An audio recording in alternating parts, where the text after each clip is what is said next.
Bonjour! Aujourd'hui, j'aimerais vous parler de l'intelligence émotionnelle, de cette capacité que nous avons à verbaliser nos émotions, à reconnaître ce qu'elles sont, qu'est-ce qu'elles nous font vivre dans notre corps, et puis qu'est-ce que nous aurions besoin de vivre pour nous sentir mieux. Il se trouve que le cerveau de nos enfants est encore en pleine construction et donc il est beaucoup plus soumis que nous à une vie émotionnelle très pulsionnelle et c'est parfois pour eux très désorientant de vivre des poussées émotionnelles très fortes sans comprendre ce qu'il se passe. C'est pour ça que c'est vraiment important pour nous parents de prendre le temps après coup de verbaliser, de les aider à comprendre, de les aider à nommer pour petit à petit trouver comment faire pour que ça se passe le mieux possible et pour eux et pour toute la famille. Dans une autre vidéo, je vous ai proposé de faire votre carte des émotions. Ça permet aux enfants de faire un peu le tour de toutes les émotions qu'ils connaissent.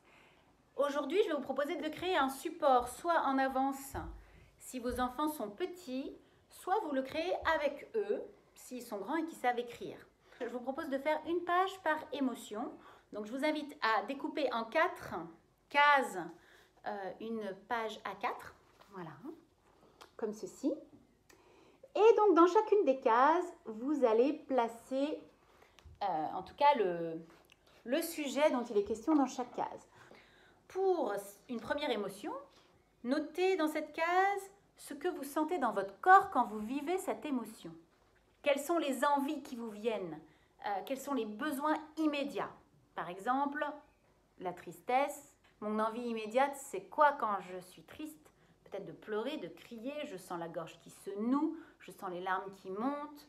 Remettez-vous en situation, notez qu'est-ce que je sens, sachez que vos enfants vont très bien trouver ce qu'ils sentent. Aidez-les, accompagnez-les.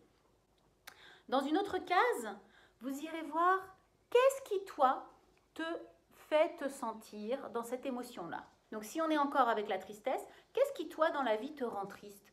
Est-ce que tu te souviens d'une situation où tu t'es senti particulièrement triste? Et laissez votre enfant le retrouver et en fonction de son âge et de son envie, proposez-lui soit d'écrire, soit de dessiner. Dans une troisième case, je vous propose d'aller explorer qu'est-ce qui vous ferait du bien, qu'est-ce qui ferait du bien à votre enfant. Au moment où il a vécu cette situation, qu'est-ce qui lui aurait fait du bien pour se sentir mieux, pour sortir de cette émotion. Et là, laissez-le exprimer. C'est très intéressant d'aller voir ce qui se passe. Et je vais vous montrer des exemples de ce qui est sorti ici, chez mes enfants. Et dans la dernière case, je vous propose d'aller explorer le besoin profond.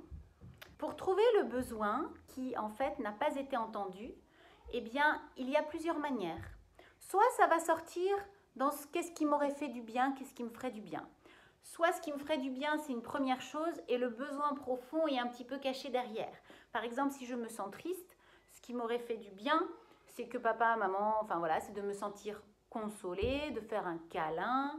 Et le besoin tout au fond que la tristesse me fait vivre, eh bien, c'est de lâcher quelque chose auquel je tenais, mais qui ne pourra plus avoir lieu, qui ne pourra plus être.